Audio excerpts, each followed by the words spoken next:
Dari tahun 1940, sekarang kita mundur jauh ke tahun 1636.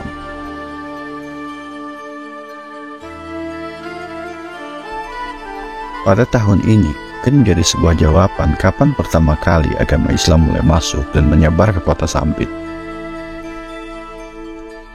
Siapa orang pertama yang memberi nama Sampit pada wilayah ini? Kala itu, Sampit masih belum memiliki nama resmi. Hanya sebuah kampung kecil yang dihuni oleh mayoritas masyarakat Dayak.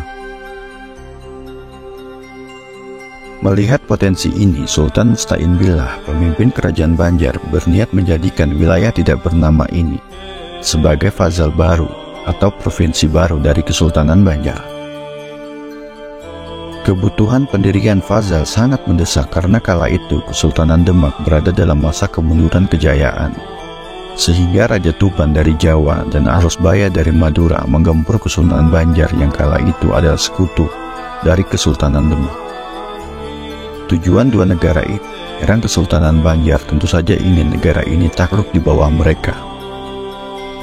Melihat gentingnya situasi politik Nusantara, Sultan Musta'in Billah meminta kepada seorang pemuka agama yang dapat dipercaya untuk mengirim salah seorang murid untuk menjadi wakil Sultan Musta'in Billah sebagai pemimpin di fazal baru. Tujuannya untuk membentengi semua wilayah pesisir dari pengaruh kerajaan Jawa terhadap Pulau Borneo, terutama di wilayah pesisir yang menghadap langsung ke Pulau Jawa.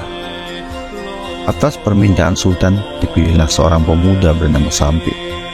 Misi utamanya tentu saja selain mengemban dakwah agama Islam yang memang kala itu sebagai agama resmi Kesultanan Banjar, juga untuk mempertahankan negara dalam menghalau serangan Arus Baya dan Tuban dari Jawa.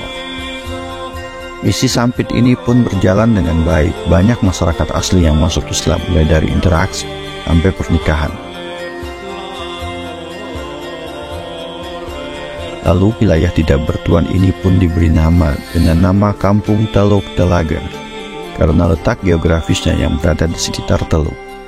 Saat fazal resmi didirikan, utusan dikirim kembali ke marhum Panembahan atau Sultan Musta'in Billah di Banjarmasin jika secara resmi fazal berdiri dengan nama Teluk Telaga. Akan tetapi kala itu Sultan Musta'in Billah menolak nama itu dan lebih memilih nama Sampit, sekaligus menjadi hadiah untuk utusannya yang telah menguasai wilayah baru tersebut. Kisah perjalanan Sampit serta dikirimnya utusan Kesultanan Banjar pada masa itu menandai penguasaan Banjar atas wilayah Teluk Telaga. Dan sebenarnya pada tahun 1636 lah secara resmi wilayah ini memiliki nama yang kita kenal sekarang dengan nama Sampit, seperti yang tertuang dalam catatan Traktat Intan Hikayat Banjar. Jika bertanya harusnya berapa usia kota Sampit, tentu saja sekarang usianya sekitar 387 tahun, bukan 70 tahun seperti yang setiap tahun kita rayakan. Sebab pada tanggal 7 Januari itu merupakan hari lahir Kabupaten Kota Waringin Timur, bukan hari lahir kota Sampit. Informasi ini masih merupakan sebuah hipotesis berkaitan dengan adanya dua makam kuno, Jungkir bin Sampit dan Usuk Lamak bin Sampit, yang saat ini makam keduanya ada di Baambang Tengah dan di Basiri Hilir.